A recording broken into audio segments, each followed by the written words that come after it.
Bharatiya Janata party के कर्मठ प्रदेश अध्यक्ष केंद्रीय मंत्री श्री पंकज चौधरी जी, भारतीय जनता पार्टी के संगठन महामंत्री श्री धर्मपाल जी, उत्तर प्रदेश सरकार में मंत्रिमंडल के मेरे सहयोगीगण, प्रभारी मंत्री सुनील शर्मा जी, लोक निर्माण विभाग के राज्य मंत्री कुंवर ब्रजेश सिंह जी, औद्योगिक विकास के राज्य मंत्री श्री जसवंत सिंह सैनी जी, हमारे सभी माननीय जनप्रतिनिधिगण और उपस्थित उत्साह के साथ उपस्थित सहारनपुर के मेरे सभी उपस्थित बहन और भाइयों, मैं सबसे पहले उत्तर प्रदेश की 190 करोड़ की यात्रा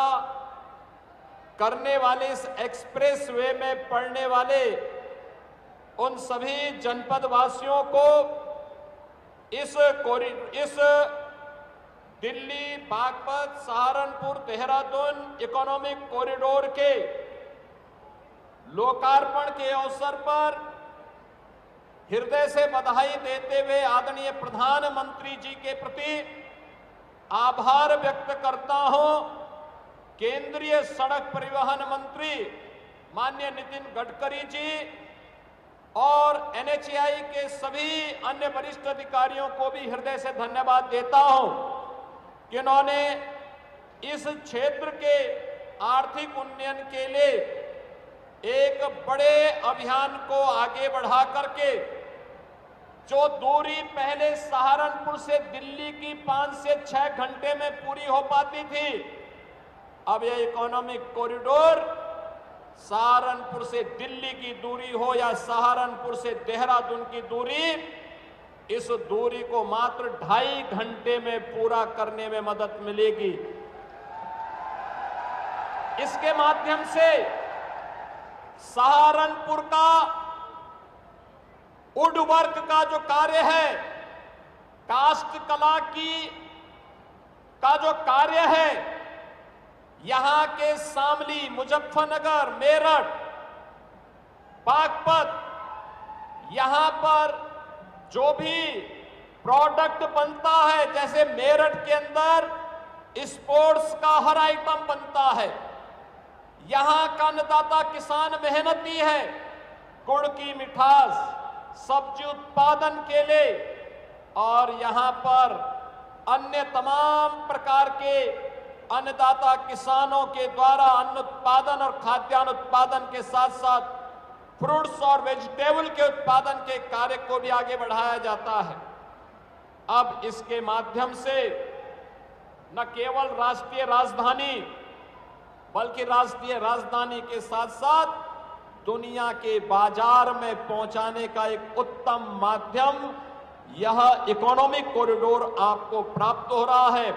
इस अवसर पर मैं आप सबको हृदय से बधाई देता हूं, अपनी शुभकामनाएं देता हूं। बहनों और भाइयों,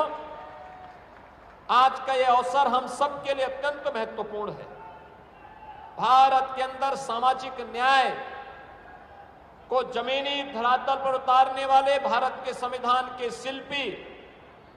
बाबा साहब डॉक्टर भीमराव अंबेडकर जी की आज 135वीं पावन जयंती है।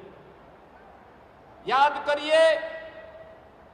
उन्होंने भारत के संविधान के माध्यम से भारत के हर नागरिक को, चाहे वह किसी जाति का हो, किसी संप्रदाय का हो, किसी क्षेत्र का रहने वाला हो, महिला हो, पुरुष हो, बुजुर्ग हो, नौजवान हो, उन सबको एक समान अधिकार देकर के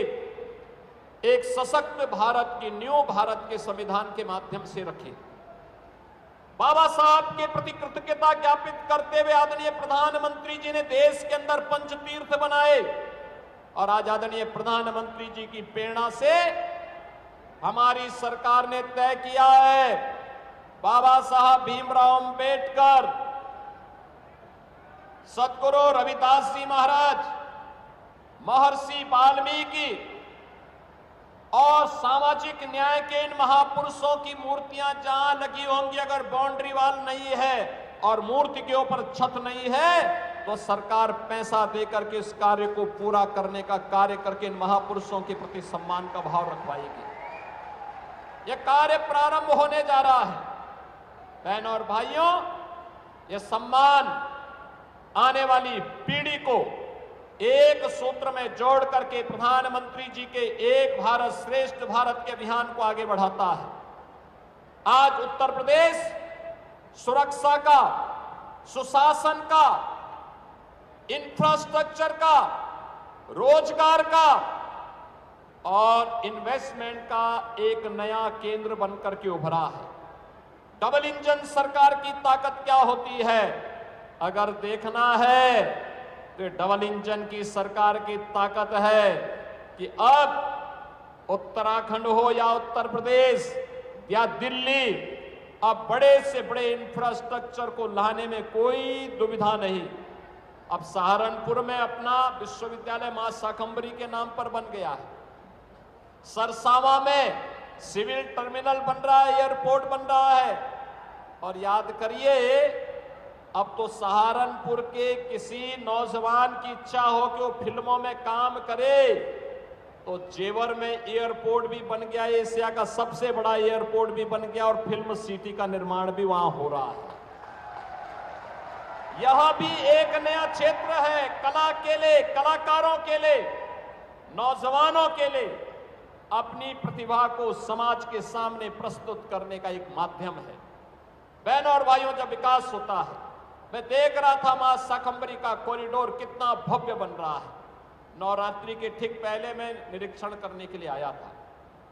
ये तब होता है जब उस प्रकार की सरकार जो विरासत का भी संरक्षण करती है और विकास के कार्यों को बिना रुके, बिना डिगे, बिना थके लेकर के आगे बढ़ सकती है। बांटने वाला व्यक्ति जाति के नाम पर, परिवारवाद के नाम पर समाज में वैमनस्यता पैदा करने वाला व्यक्ति कभी विकास के बारे में नहीं सोच सकता। जिन लोगों ने बांटा है, जो लोग विभाजन में विश्वास करते हैं, जो लोग अराजकता पैदा करने में विश्वास करते हैं, जिन्होंने प्रदेश की पहचान पे संकट खड़ा किया था, जिन्होंने माफियाओं को प्रश्रय दिया था, जिन्होंने कर्फ्यू और दंगों को आगे बढ़ाया था, उन लोगों से उम्मीद करना कि वे लोग विकास करेंगे, नौजवान को रोजगार देंगे, किसानों के लिए कोई कार्य करेंगे, अपने आप में एक दिवा स्वप्न है। और यह तभी संभव आज हो पाया जब कोई लोकप्रिय नेतृत्व और यशस्वी नेतृत्व होता है। आदरणीय प्रधानमंत्री जी के नेतृत्व में नया भारत विकास, सुशासन और सेवा का जो मॉडल खड़ा कर रहा है, उस मॉडल को आज इस इकोनॉमिक कॉरिडोर के माध्यम से भी हम सब देख रहे हैं। मैंने सहारनपुर में भी, मेरठ में भी, बागपत में भी कहा है कि यहाँ पे एक अच्छा क्लस्टर तैयार करिए, इंडस्ट्रियल क्लस्टर, हाउसिंग के क्लस्टर।